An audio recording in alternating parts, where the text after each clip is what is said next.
welcome to Joyful Stories. Before we begin our story, don't forget to like, share, and subscribe. Thank you. Today, we are going to read the chapter book, Junie B Jones and the Stupid Smelly Bus. Are you ready? Let's begin. Chapter 1. Meeting Mrs. My name is Junie B Jones. The B stands for Beatrice. Except I don't like Beatrice. I just like B and that's all. I'm almost 6 years old. Almost 6 is when you get to go to kindergarten. Kindergarten is where you go to meet new friends and not watch TV. My kindergarten is the afternoon kind. Today was my first day of school. I'd been to my room before, though. Last week, Mother took me there to meet my teacher. It was called Meet the Teacher Day. My teacher was decorating the bulletin board with the letters of the alphabet. I already know all of those letters, I said. I can sing them, except I don't feel like it right now. My teacher shook my hand. Only our hands didn't fit together that good. Her name was Mrs. I can't remember the rest of it. Mrs. said I looked cute.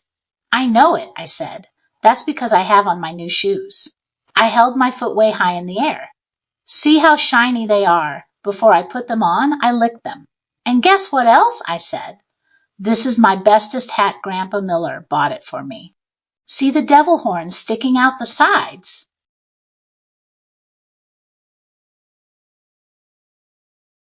Mrs. laughed, except I don't know why.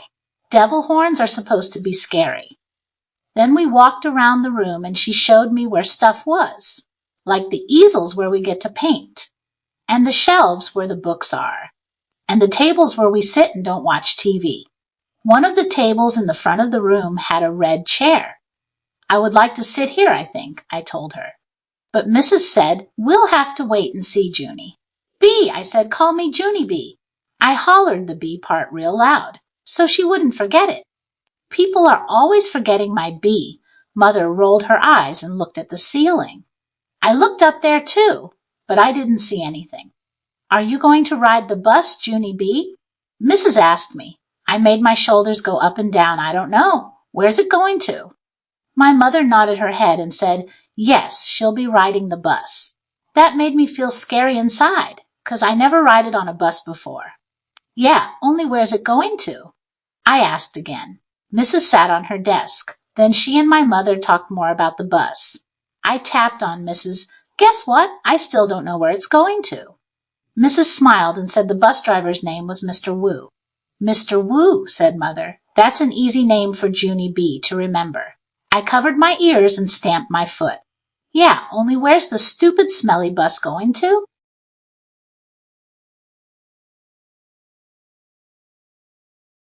Mother and Mrs. frowned. Frowning is when your eyebrows look grumpy. Watch yourself, Missy, said Mother. Missy's my name when I'm in trouble. I looked down at my shoes. They didn't look as shiny as they did before. Just then another mother and a boy came in, and Mrs. went off to talk to them instead of me. I don't know why, though. The boy was hiding behind his mother and acting very babyish.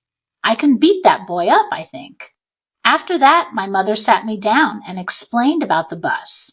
She said it's yellow, and it's called a school bus, and it stops at the end of my street. Then I get on it and sit down, and it takes me to school. And then your teacher will meet you in the parking lot, said Mother. Okay, Junie B, won't that be fun? I nodded the word yes, but inside my head I said the word no.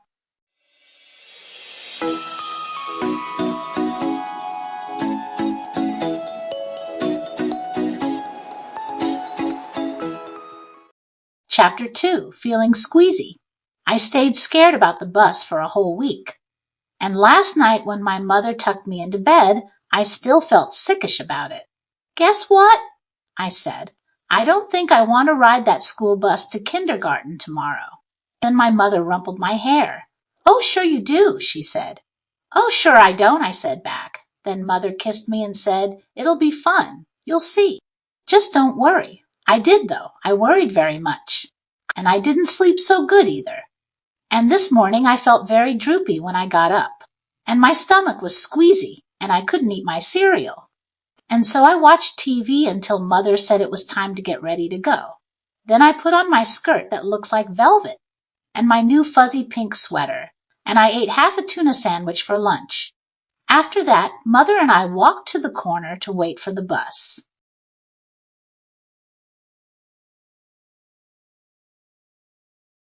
And guess what? There was another mother and little girl there, too. The little girl had curly black hair, which is my favorite kind of head. I didn't say hello to her, though. 'Cause she was from a different street, that's why. Then finally this big yellow bus came around the corner, and the brakes screeched very loud, and I had to cover my ears. Then the door opened, and the bus driver said, "Hi, I'm Mr. Wu. Hop on." Except I didn't hop on, 'cause my legs didn't want to. "I don't think I want to ride this bus to kindergarten," I told Mother again. Then she gave me a little push. "Go on, Junie B," she said. "Mr. Wu is waiting for you. Be a big girl and get on." I looked up at the windows. The little girl with the curly black hair was already in the bus. She looked very big sitting up there, and kind of happy. "Look how big that little girl is acting, Junie B," said Mother. "Why don't you sit right next to her? It'll be fun, I promise." And so I got on the bus, and guess what? It wasn't fun.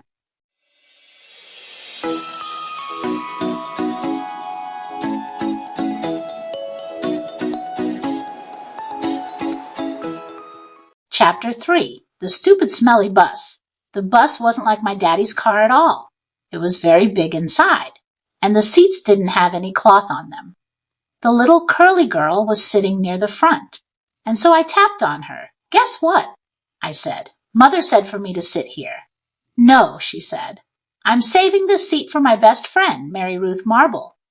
Then she put her little white purse on the place where I was going to sit, and so I made a face at her. "Hurry up and find a seat, young lady," said Mr. Wu. And so I quick sat down across from the curly mean girl. And Mr. Wu shut the door. It wasn't a regular kind of door, though. It folded in half, and when it closed, it made a wishy sound. I don't like that kind of door. If it closes on you by accident, it will cut you in half, and you will make a squishy sound. The bus made a big roar. Then a big puff of black smelly smoke came out the bayed end of it. It's called bus breath, I think. Mr. Wu drove for a while. Then the brakes made that loud, screechy noise again. I covered my ears so it couldn't get inside my head. 'Cause if loud, screechy noises get inside your head, you have to take an aspirin. I saw that on a TV commercial. Then the bus door opened again, and a dad and a boy with a grouchy face got on. The dad smiled. Then he plopped the grouchy boy right next to me.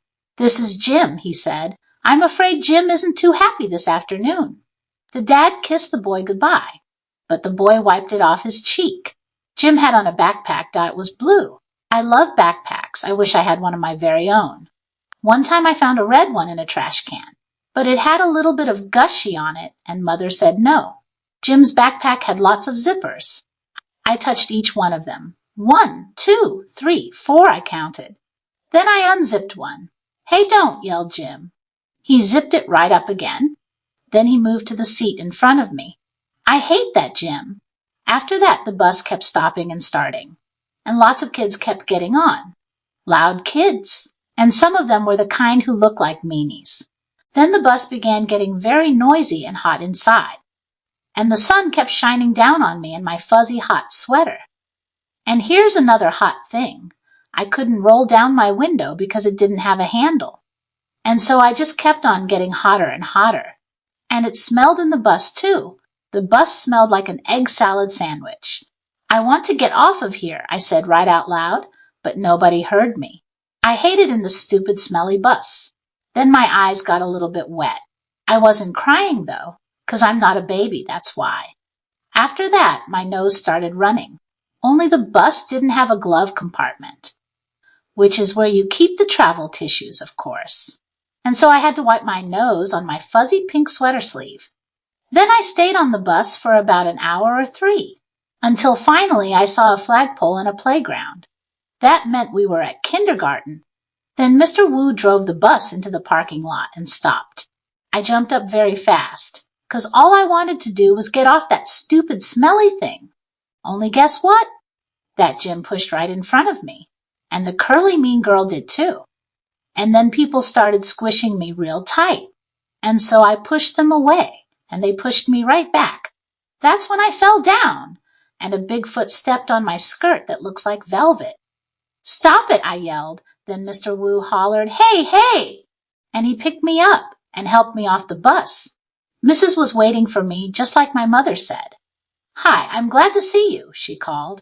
Then I ran over to her, and I showed her the big footprint on my skirt that looks like velvet. Yeah, only look what happened. I got stepped on, and so now I'm soiled. Mrs. brushed it. Don't worry, Junie, she said. It'll come off. After that, I just folded my arms and made a frown. 'Cause guess what? She forgot my B again.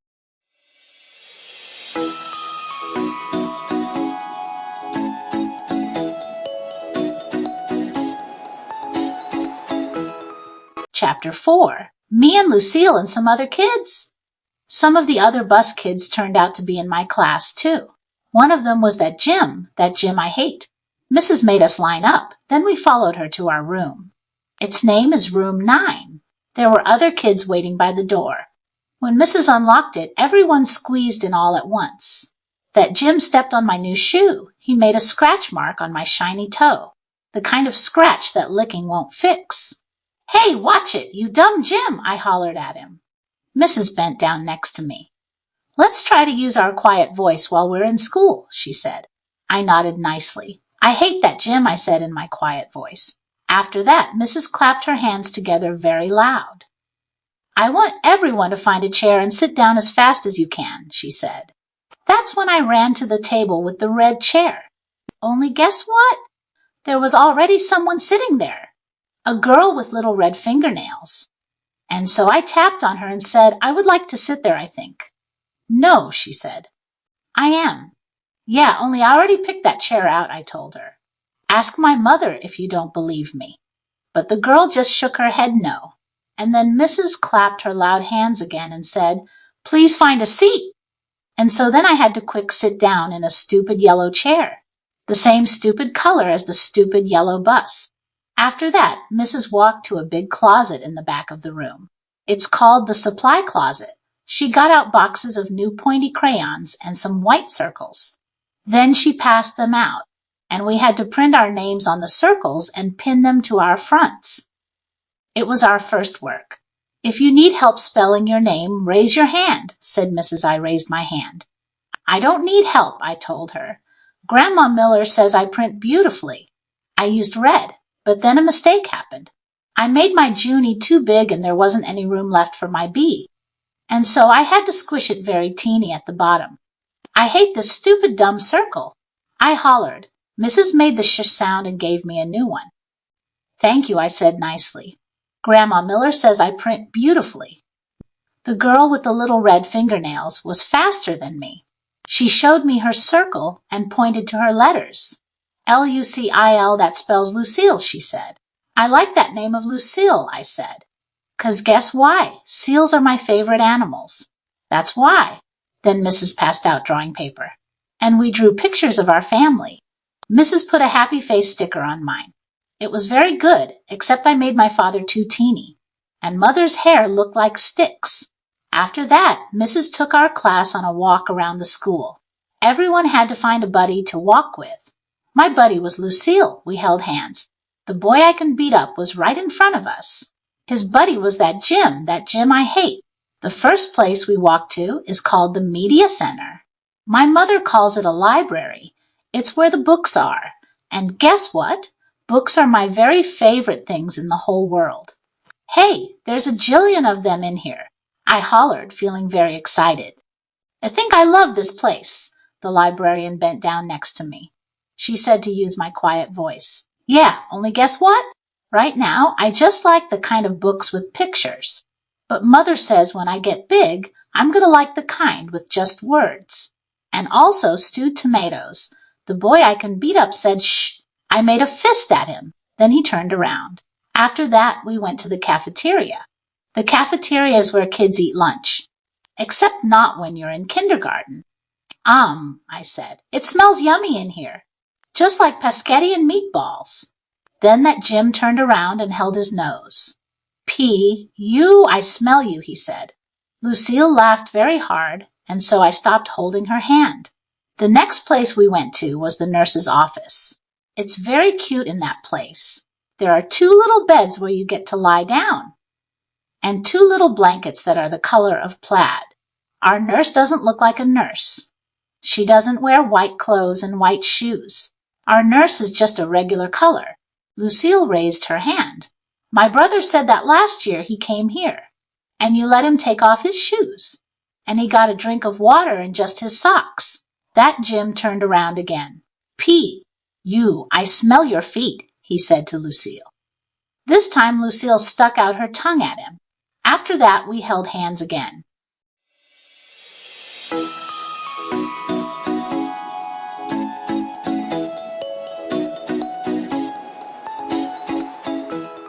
Chapter 5. Principal. After we left the nurse, we went to the main office. That's where the boss of the school lives.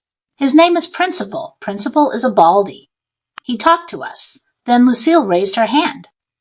My brother said that last year he had to come down here, and you yelled at him, and now he's not allowed to beat up kids at recess anymore. Principal kind of laughed. Then he held the door for us to leave. After that, we walked to the water fountain. And Mrs. let us get a drink. I didn't get a long one, though, 'cause kids kept tapping on me. Hurry up, girl, they said. Yeah, only guess what? That's not even my name, I told them. Her name is Junie Bumblebee, said Lucille. And she laughed, but I didn't think it was a very funny joke. After that, Mrs. showed us where the bathrooms were. There's 2 kinds of bathrooms in our school, a boys' kind and a girls' kind. I can't go in the boys' kind, though, 'cause no girls allowed, that's why. I tried to peek my head in there, but Mrs. snapped her fingers at me. The only boy who got to go into the bathroom was the boy I can beat up. He was jiggling around very much. Then he started running all over the place, and he was holding the front of his pants. William, said Mrs., are you having an emergency? Then William yelled, yes, and he ran right in there.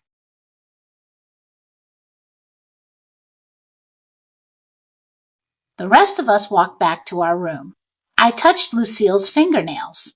She said that her fingernail polish is named Very, Very Berry.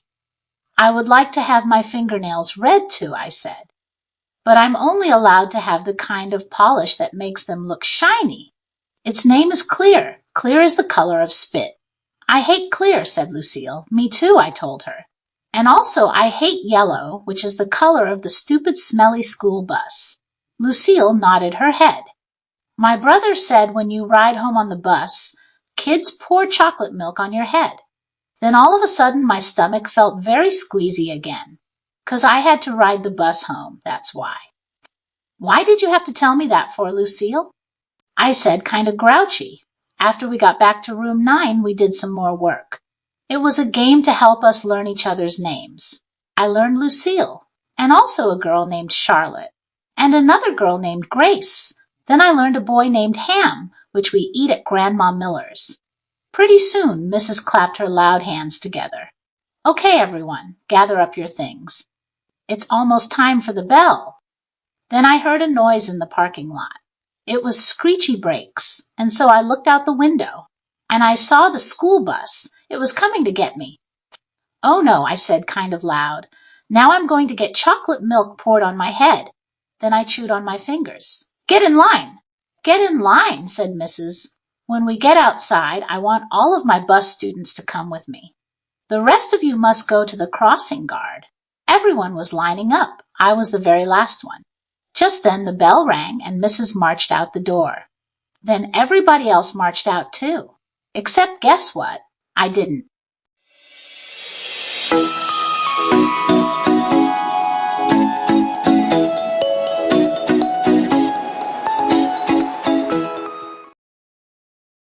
What do you think will happen next?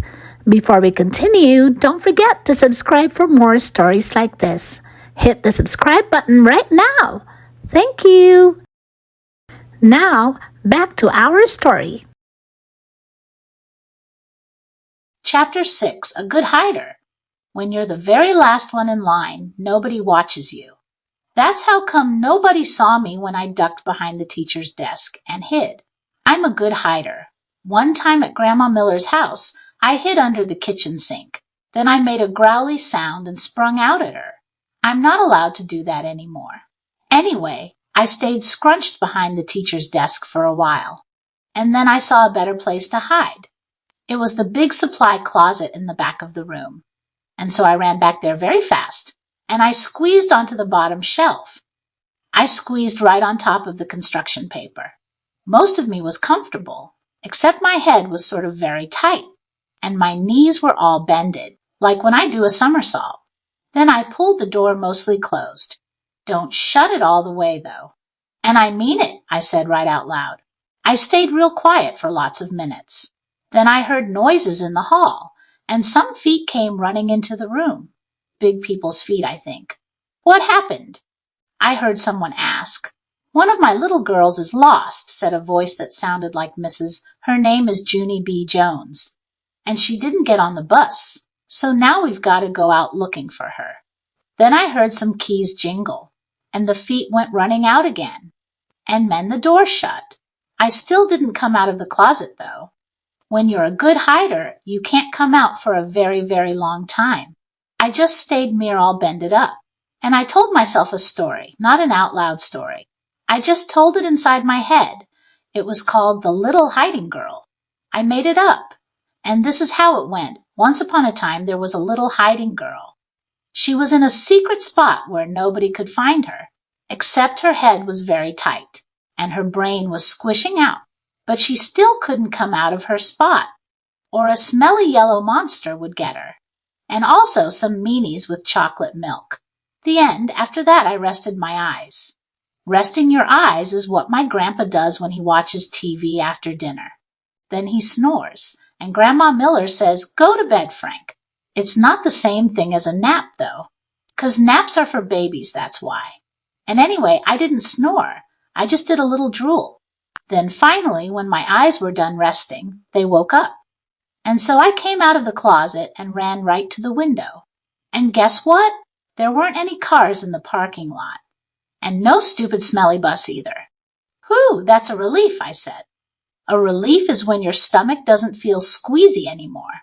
After that, I went back to the closet, 'cause while I was hiding, I sniffed the smell of clay. That's why. And clay is my very favorite thing in the whole world. Hey, I see it up there, I said. The clay was on the middle shelf. I stood on a chair to get it.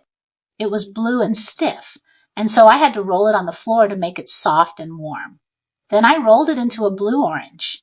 It was very beautiful, except it had some dirt and hair on it. After I was done, I went to the front of the room and sat down in my teacher's big chair. I like teachers' desks very much. The drawers are so big I could fit in one, I think. I opened up the top one. There were happy face stickers and rubber bands, and also gold stars, which I love a very lot. I stuck one on my forehead. Then I found paper clips and red marking pens, and new pencils with no points, and scissors, and travel tissues. And guess what else? Chalk, I said. Brand new chalk that's not even out of its little box yet. Then I stood up on my teacher's chair and clapped my hands together very loud. I want everyone to find a chair and sit down. Today we are going to learn some alphabet and some reading. And also I will teach you how to make a blue orange. But first, everyone has to watch me draw stuff. Then I went to the board and drew with my brand new chalk. I drew a bean and a carrot and some curly hair. Then I wrote some O's are my bestest letter. After that I bowed. Thank you very much, I said. Now you may all go out for recess. I smiled, except for not that Jim.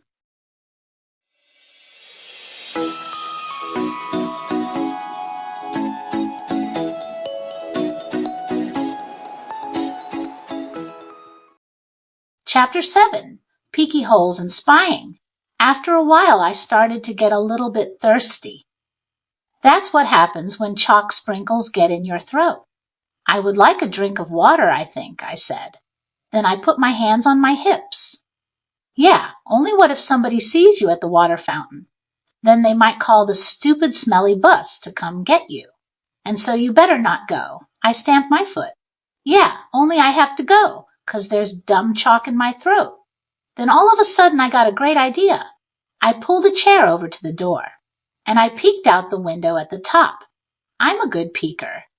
One time I peeked right into Grandpa Miller's mouth when he was sleeping, and I saw that dangly thing that hangs down in the back. I didn't touch it, though, 'cause I didn't have a little stick or anything, that's why. Anyway, I didn't see anybody in the hall, and so I opened the door a crack and I sniffed, 'cause when you sniff, you can smell if there's people around. I learned sniffing from my dog, Tickle. Dogs can smell everything. People can mostly just smell big smells, like stinkin' flowers and dinner. Nope, don't smell anyone, I said. Then I ran to the water fountain and I drank for a long time, and nobody tapped on me and said, "Hurry up, girl."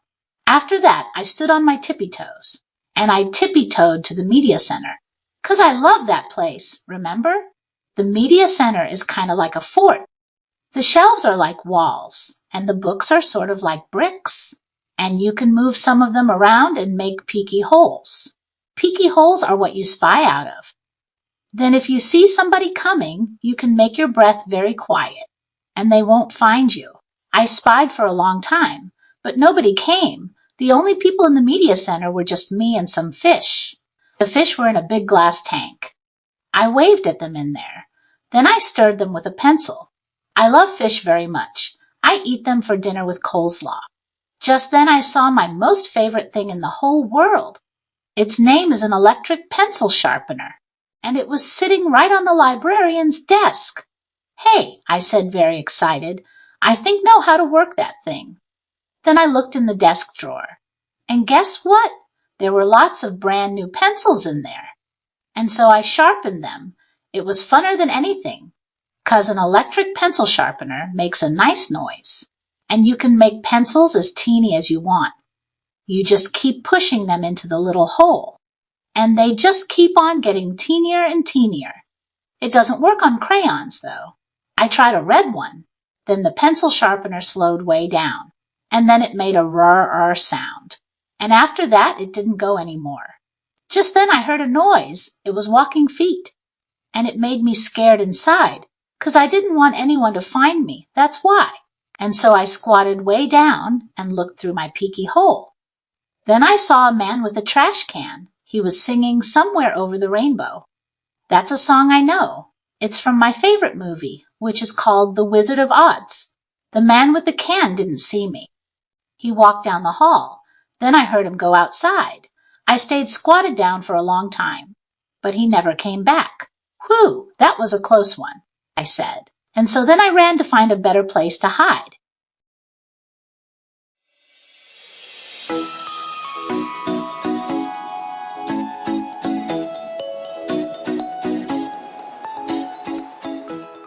Chapter 8. The Dangerous Nurse's Office. Guess where I ran to?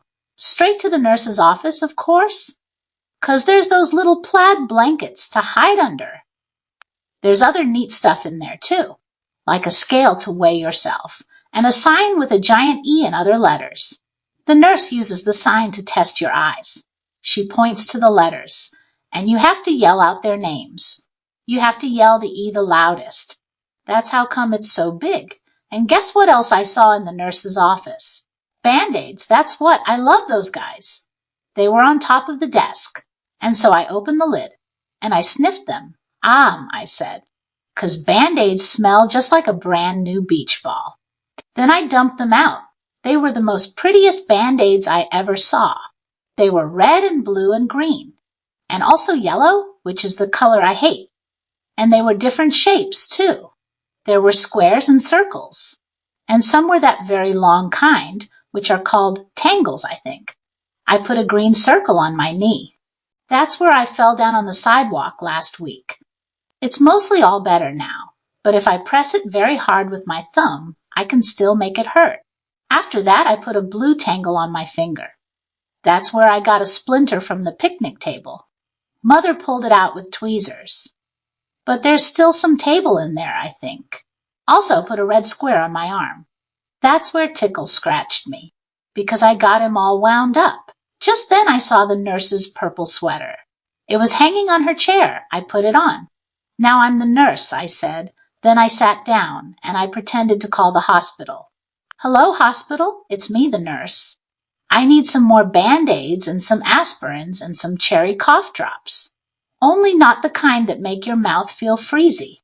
And I need some lollipops for when kids get needles. And also I need a little stick or something in case I have to touch that dangly thing that hangs down in your throat." Then I pretended to call room 9. "Hello, missus. Please send that Jim to my office. I have to give him a shot." Just then I saw my most favorite thing in the whole world.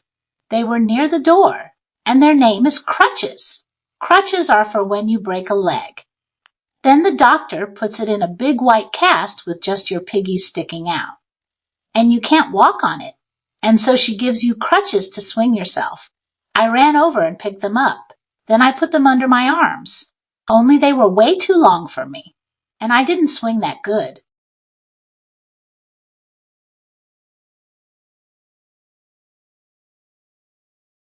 And so then I got another idea. I carried them to the nurse's chair, and I climbed up there so I was real tall. And then I put the crutches under my arms. And they fitted just right. After that, I stood on the edge of the chair, and I leaned forward very slow, except then a terrible thing happened. The chair was on wheels, and it rolled away from my feet, and I got stuck on the crutches way high in the air. And I was very dangly up there. "Hey," I shouted, "get me down from here." Then I wiggled around, and one of the crutches slipped, and I came crashing down, and I banged my head on the desk. "Ow," I yelled, "ow." Then I picked up the phone again. "I quit this stupid job," I said, and then I ran out of there very fast, 'cause the nurse's office is a dangerous place, and crutches aren't my favorite thing.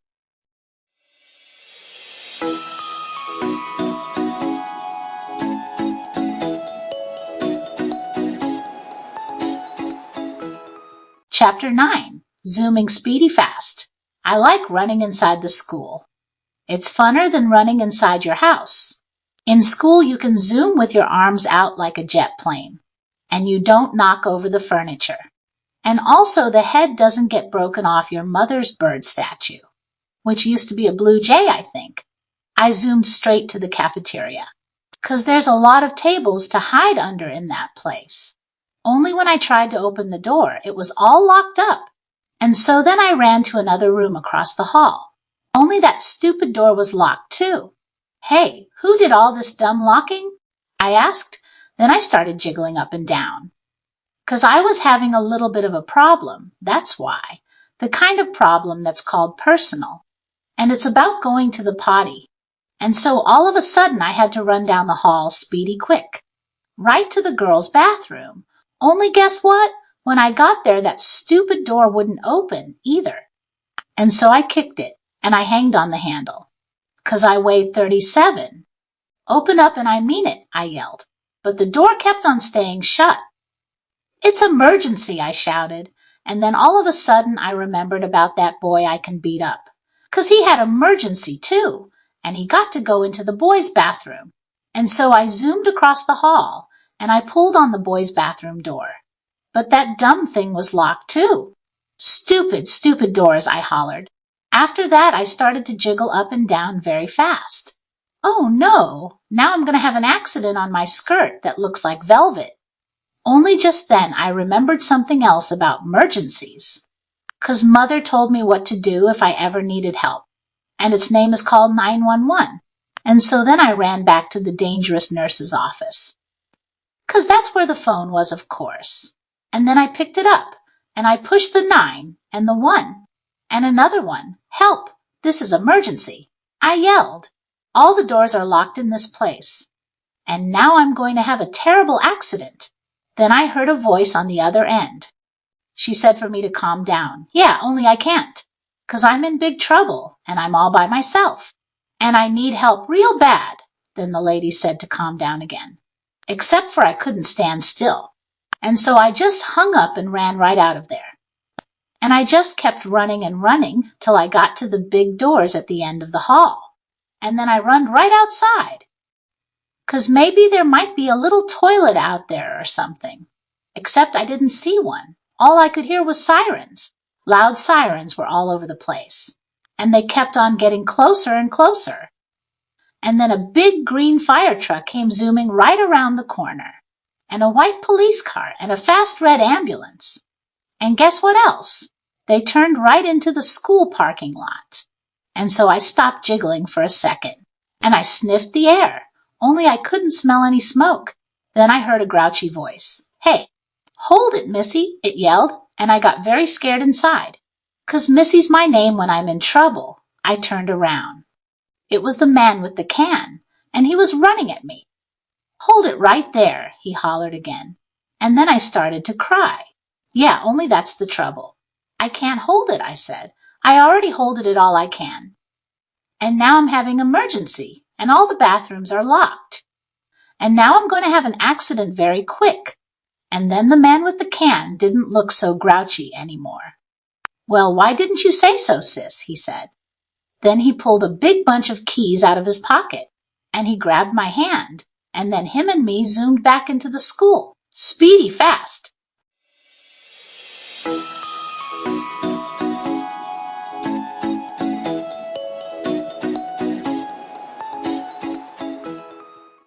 Chapter 10, Me and That Grace. The man with the can unlocked the girls' bathroom for me. And I ran right in there. And guess what? I made it. That's what. I didn't have an accident on my skirt that looks like velvet. "Whew, that was a close one," I said. Then I washed my hands at the sink. And I looked in the mirror, and the gold star was still on my forehead. It looked very beautiful up there. After that, I went into the hall, and the man with the can bended down to me. "Everything okay, sis?" he said. And so I nodded my head. "I holded it," I said, very happy. Then all of a sudden, there were lots of people running at us. There were firemen and policemen, and there was a tall lady rolling a bed on wheels. "Hey," I said to the man with the can, "what happened? Did somebody get run over in here or something?" Then I saw Mrs. and Principal and Mother. They were running at us too, and then Mother bended down and hugged me very tight. After that, everyone started talking at once, and nobody was using their quiet voices. And nobody was smiling either. Principal started asking me a jillion questions. Mostly they were questions about hiding in the supply closet. "I'm a good hider," I told him. Principal acted a little bit grumpy. He said I wasn't allowed to do that anymore. "When you go to school, you have to follow the rules," he said. What would happen if every boy and girl hid in the supply closet after school? It would be very smushy in there, I said. Then he made his eyes frowny. "But we wouldn't know where anyone was, would we?" he said. "Yes," I said. "We would all be in the supply closet." Then Principal looked up at the ceiling. And I looked up too, but I didn't see anything again.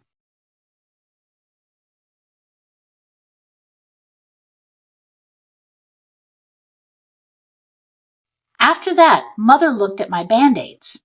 "Did you hurt yourself?" she asked. And so I told her all about the dangerous nurse's office. And then I showed her the nurse's purple sweater.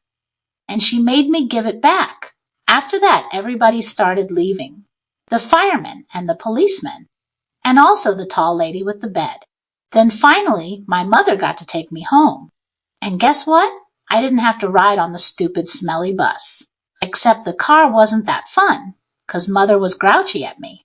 "I'm sorry the bus wasn't fun for you, Junie B," she said. "But what you did was very, very wrong. Didn't you see all the commotion you caused? You had a lot of people very scared." "Yes, but I didn't want chocolate milk poured on my head," I explained to her. "That's not going to happen," growled Mother. "And you can't just suddenly decide for yourself not to ride the bus. Hundreds of kids ride buses every day. And if they can do it, you can do it too." Then my eyes got wet again. "Yeah, but there's meanies on that thing," I said all sniffly. Then Mother stopped being so growly. "What if you had a friend to ride with?" she said. "Your teacher told me there's a girl in your class who will be riding the bus for the first time tomorrow. Maybe you could sit together. Would you like that?" I made my shoulders go up and down. Her name is Grace, said Mother. Grace, I said. Hey, I know that Grace. I learned her today. And so when we got home, Mother called that Grace's mother. And then they talked. And then me and that Grace talked too. I said hi and she said hi. And she said she would sit with me. And so tomorrow I get to take my little red purse on the bus. And I get to put it on the seat next to me, so nobody will sit there. Nobody except for that Grace, of course. And then she and me might get to be buddies. And we can hold hands, just like me and Lucille. I will like that, I think. And guess what else? Tomorrow, I think I might like yellow a little bit, too. The end.